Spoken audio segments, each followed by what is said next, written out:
You're listening to Fight Jokes About Everything, a Night Shift Radio original. For more information, visit nightshiftradio.com, and thanks for subscribing. All right, guys, so here we are on the very first episode, and we are going to talk about, I would say, the best thing to happen to Star Wars since Star Wars, basically. A New Hope. So the latest episode of The Mandalorian, the season 2 season finale, just happened, and oh boy, did it reveal a lot. Now, I just want to go off and say there is going to be major spoilers with this. So if you have not finished season 2, if you have not watched this episode, just as a warning, I'm going to spoil a lot of stuff. So this is your marker right now to go ahead and stop and go off and do whatever you need to do. So the one thing about The Mandalorian that everybody always brings up, and everybody brings this up as like a point whenever somebody criticizes The Mandalorian, the very first thing they say is like, well, it's a Western. Just a Western film. It's supposed to be like a cowboy series or whatever. And that's all well and fine. And I get that the idea is that it's, he's a traveler and he's supposed to just kind of go from place to place, very, very kung fu style, and like go to a town, solve a problem, move on to the next town. I get it. And that's totally where The Mandalorian, kind of it expands the Star Wars world better than most Star Wars films ever had, was by doing something like this. So I totally understand that. But I have to admit, season 2 and a little bit of season 1 started feeling like a little too like, sorry, Mando, but your Jedi's in another temple. And I was concerned that we're going to start seeing this same plot line over and over again, where every episode it was meet new Star Wars character, and everyone, every Star Wars geek would be like, well, I know this person from insert reason. And then, we would, they would be like, hey, isn't it cool that we met this person and we know this person? And then, we would never see them again, or they would, show up later in the series or something. And which is all well and fine. But after, 7 episodes of it, it gets a little tiring. Now, mind you, this was my same criticism with the show The Walking Dead, is that I felt like every single season, after about season 3, it felt like every season was like, oh, look, we found this new settlement, and oh, there's a bunch of people here. Well, maybe they're not crazy. Let's go ahead and try to build a society. Oh, shit, they're crazy. So, well, let's go, fuck shit up, and this one's going to die, and now we're going to go off and start all over again. And that's what every season kind of felt like. We went from the governor to Negan, to the prison, to all these things, and it just felt like the same thing over and over again, and it got boring. And I get that the whole idea of these sort of shows is just mass character development, and that's the idea. Like, Mando is a really great character because he starts off so stoic, and he starts off so like, no, this is the way, and my everything's blinders on, like I'm only just following the rules of what I've known. But he kind of like lives through this existential crisis through the whole series, where eventually, again, spoilers, if you have not watched, stop now. Okay, you're good. Where, he's like, my helmet doesn't come off for anything, and then he takes it off like 3 times in season 2. And in the very last episode, he takes it off, so Grogu can see him for real and touch his face. And I think that that is great character growth. I love that. And that's not the type of growth you saw in those old Westerns. In those old Westerns, it was the same kind of character, goes to a town, solves a problem, and he's still just the hard-ass, weather-worn person that he was at the start of the season or the show in every single episode. And there's never really any character change. It's just the same cowboy doing the same cowboy shit, and then we move on. So I think the thing about The Mandalorian that was great is that you start off with a cowboy and you end seeing someone who, is a tried and true warrior and a hero, and you see that he's kind, and you see that he wants to help people, and you see, he has this sort of father-son bond with Grogu, and you see that develop over the series. And I think, Jon Favreau, who wrote and kind of created the show, just did an absolute amazing job. So let's talk a little bit about season 2. So we go across season 2. We had cute lizard people, of which Grogu just fucking annihilated their race by eating all of their eggs, which when you think about it is kind of messed up, but it was really, really funny. And everyone's like, no, it's cute, he's eating the eggs. And I'm like, this is the last surviving embryos of this person's race, and Grogu was literally gulping them like candy snacks. It was hilarious nonetheless, but it was kind of horrifying. And I think another great character development to remind you that Grogu, the creatures, the Yoda creatures, which I don't know if they have a Star Wars name, or I think they're called Yodels or something like that. I don't know. I don't Wikipedia. But they were kind of a crazy race, very strong with the Force. But they were a little savage, just a little bit savage. But so we had our lizard people, and then we brought in, MingNa, who was just absolutely great. I am kind of bummed though. So MingNa, for those of you unfamiliar, she originally was the voice of Mulan. She's been in tons of other things since then, but most recently, I would say most of the Star Wars, Marvel, Disney universe knows her as Agent May from Agents of S.H.I.E.L.D. She was also known as the Cavalry in that. And she's great. And she's a huge Star Wars fan. Like, her and her family are huge Star Wars fan. Like, they go there all the time to Star Wars Land when it opened, and she's done some stuff. And I really did want to see her as a Jedi, but I thought that her character as the assassin was just really cool. And in the end of the series, we see her go off with Boba Fett, and we learn that there's going to be a brand new series called The Book of Boba. And I think that's amazing, that we're going to see Boba Fett and Ming-Na's character kind of take over the Jabba the Hutt's lair on Tatooine, and I think that's pretty awesome. So I think that could be really cool. I'm not entirely sure what that's going to look like from like a content standpoint, because obviously it's it's going to be them being gangsters, which is still cool, but it's kind of them running running like this underground mafia. Now that I've talked about it, I actually think that's really cool. I think it'd be really cool to see Boba Fett just like run a gambling ring. Maybe he'll cross paths with, maybe that's how they're going to cross paths with Obi-Wan. No, Obi-Wan's dead by this point, because this is after Return of the Jedi.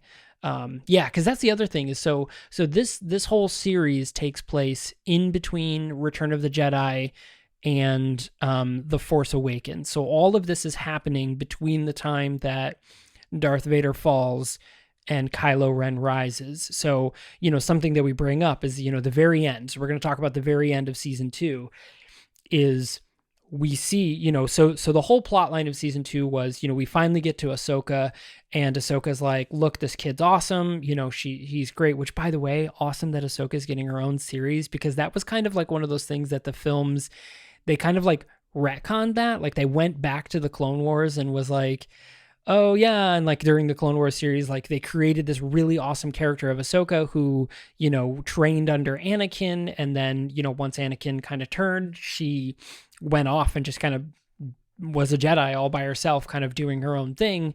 And then the movies kind of came and they were like, all the Jedi are dead, and everybody who had watched the Clone Wars show was like, really? But not all the Jedi. I mean, there's like maybe 1 or 2 that are still alive. And that's when we learned that Ahsoka is in fact alive. She was in season 2 of The Mandalorian. And the idea is that Mando was trying to find a Jedi because he understands that Grogu has the Force. He's very strong with the Force, and he's trying to get them with a Jedi because he's like, look, this is the one that, we need to get him with someone who's going to, with his own people, so he could be with the Jedi and go off and be a Jedi, basically. He's going to go off and do what he's supposed to be doing and learn to, use the Force and whatever. And so Ahsoka's like, hey, it's not me, but if you take him to this rock and throw him on this rock, and then some magic shit's going to happen, and then another Jedi, because surprise, there's a shit ton of us alive, just kidding, is going to come and take him, and maybe they'll play daddy or whatever. And so he eventually gets to the rock, but this is where he meets Boba Fett, and then Boba Fett, tells him, oh, hey, I almost got digested by a giant vagina in the ground. And he's like, cool, that's gross. And he's like, yeah, anyways, what's up, dude? And so they decide to kind of join forces, and it's all part of this larger scale thing where we see, Moff Gideon, who has been the looming bad guy. He actually has a dark saber, which is pretty much just like a lightsaber, but a dark saber. Not exactly sure what the physics or mechanics on it. Someone much more smarter in Star Wars than me can probably explain it to you. That's not why I'm here. But so there, he steals the child at this point and takes it, and that's been kind of the looming threat this entire time. Is the Empire and Moff Gideon want the child's blood because they want to study it. They understand that the child is full of the midi-chlorians, the ones that hold the Force. And so our understanding is, since this takes place during the time right after Return of the Jedi and right before the First Order, our understanding is that they're using this blood as part of what they're going to do to clone, to basically infuse the clones of Palpatine to create Snoke, and then eventually the clones of Palpatine. But they need kind of this blood to like kickstart it, I guess. I don't know. Unless there's some sort of like crazy other plot that's going on, this seems to be the general idea of what it is they're looking to do. So that's where they live. That's kind of the thing of what they're doing, and that's the overall plot. And again, in the end, he does the rock thing, and it calls out, and you don't know if anything happens. And he gets to the end, and we see him take his helmet off, and he learns the nickname of Brown Eyes, which is I guess it's cute, but I mean it's Robert Rodriguez, and he's gorgeous, so it doesn't matter. But then at the very end, we get our amazing scene. Luke Skywalker shows up just as they rescue the child. They're stuck with Moff Gideon. They've just captured him, but there's all these dark clone troopers, robot clone troopers. So basically, in the series, they created these droids that are just super strong, and they've got crazy strong like Beskar armor, and they're the ones that are going to fight the war again, which is interesting because we know that this takes place before the First Order. So at some point, either they have to acknowledge that those things go away, or they have to explain and retcon why the First Order doesn't end up using them. So that's like a whole thing that still needs to be fixed, because if this robot army still exists in this world, we still have to figure out how they go away, because we haven't seen them for episodes 7, 8, and 9. So that's the catch of that. But maybe we'll get an explanation or something. Maybe, dude. So Luke Skywalker shows up, and it's very reminiscent of that scene from Darth Vader in Rogue One. At the very end of Rogue One, we see Darth Vader in the hallway, and it's the scene that leads up to the very first scene of New Hope, where he finally enters the doorway. We get to see Darth Vader actually be Darth Vader, and he kills a whole bunch of rebels. He's got his lightsaber thing. It was very cool. And instead, we see a hooded figure show up in an X-wing, and he just tears through these droids. It was really amazing. I'm not gonna lie. I absolutely shed a tear to see Luke Skywalker back and just be a fucking dope Jedi and just cut down people like it was nothing, like in his prime. It made me really excited to see the ObiWan series, because I feel like the Obi-Wan Kenobi series is going to be very akin to Mando. It's going to be him, on Tatooine, just doing, just kind of being like, no, I'm going to mind my own business. And then being like, fine, and pulling out a lightsaber and, cutting a dude in half, and then being like, I was never here. Good day to you, sir. Hello there. That's what the Kenobi series is going to be like. And I'm excited for it. I'm down. I fucking love Ewan McGregor. I love the idea of Kenobi on Tatooine, maybe with a young Luke Skywalker kind of protecting him. I think it'll be interesting. Yes, we see Luke. He cuts down everybody. He gets in, and he was like, sup, kid, and he takes the kid, and off they go. And it was a good ending, and I liked it. And I don't know, I was a really big fan of the series. I had my doubts kind of halfway through. I really was concerned that we're going to start getting these jumps of like, it was just going to be the same thing over and over again. And I'm really glad the way it turned out. So let me know, what did you think of The Mandalorian? What did you think of how the season played out? I like I said, I think it was great. I think it ended really well. Seeing the Boba Fett thing at the end, seeing Luke, Skywalker show up and be an awesome Jedi, seeing, the Mando's face. He took his helmet off for Grogu, and it was a touching moment, and it made me really feel for them. I really felt for them, and it was good. I think everything went off really well. So again, let me know what you thought of The Mandalorian, the latest season. You can at me on Twitter at the Michael Fight, the MichaelFight.